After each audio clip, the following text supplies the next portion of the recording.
তরুণীকে আশীর্বাদ করলো, বলল বাবা প্রণাম করলে কোন কারণ? বলছে মা একে একে সবাই চলে গেল, যুদ্ধে গিয়ে পরাজিত হলো, একমাত্র আমার জ্যাঠামণি আছে। বাবাকে তো বাবার কথা আমার মনে নাই,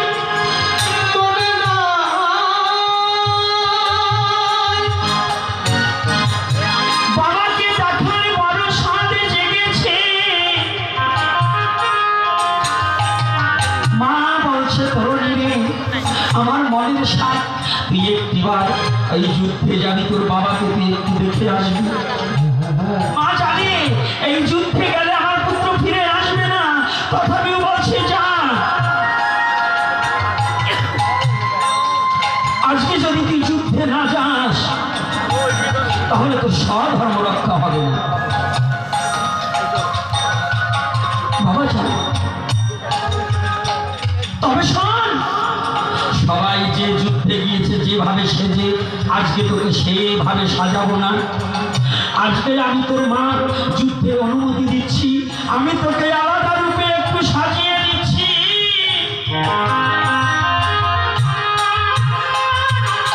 মা হয়ে পুত্রকে যুদ্ধের জন্য সাজিয়ে দিচ্ছ। মায়েরা, এই 22 তারিখে সনাতনী ন্যায্য আদায়ের অধিকার আদায়ের যুদ্ধ এই রংপুরে জেলা স্কুলের ময়দানে আপনি নিজেও আসবেন, আপনার সন্তানকে যোদ্ধারূপে রামের সৈনিক হিসাবে পাঠিয়ে দেবেন। কোনো মা বাবা যেন নিজের সন্তানকে ঘরে রাখবেন না, মনে থাকবে। আপনার আবার বৃদ্ধ বনিতা যারা আছেন, জীবনে তো কত টাকা নষ্ট করেছেন, হয়তো কয়টা ভাড়ার টাকা দিয়ে গাড়ি করে আপনারা কৃপা করে ওই সমাবেশে যোগদান করবেন। সারা বাংলার সমস্ত সনাতনী জাতি প্রত্যেকটা জেলা থেকে আসবে, আপনিও যাবেন, আপনার সন্তানকে নিয়ে যাবেন। যুবক যুবতী নর নারী সকলে আমরা ওখানে হব। আমরা কোনো অস্ত্র নিয়ে নয়, আমরা শুধু আমাদের প্রাণের দাবি নিয়ে দাঁড়াবো।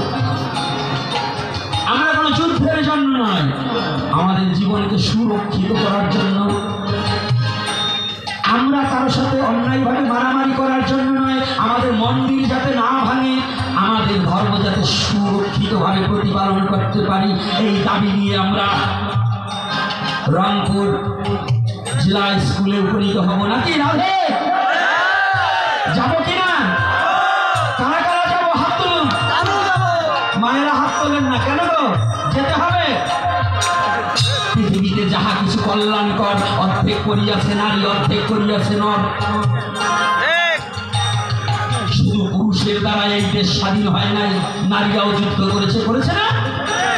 আমরা সনাতনী, আমরাও নরনারী একত্রিত হয়ে আজ এই বাংলার মাটিতে আমার সনাতন ধর্মকে সুরক্ষিত করার জন্য, যেন রাক্ষসের গ্রাস হইতে আমরা বাঁচাতে পারি, আমরা নিজের সন্তানকে বাঁচাতে পারি, এজন্য আমরা একত্রিত হয়ে আমাদের ন্যায্য অধিকারের দাবি নিয়ে আমরা রাজপথে দাঁড়িয়ে যাব। এজন্য বৈষ্ণব, সাধু, গুরু, ব্রাহ্মণ, ক্ষত্রিয় কোনো জাত পাত নাই, আজকে আমরা সনাতনী সৈনিক হয়ে দাঁড়াবো।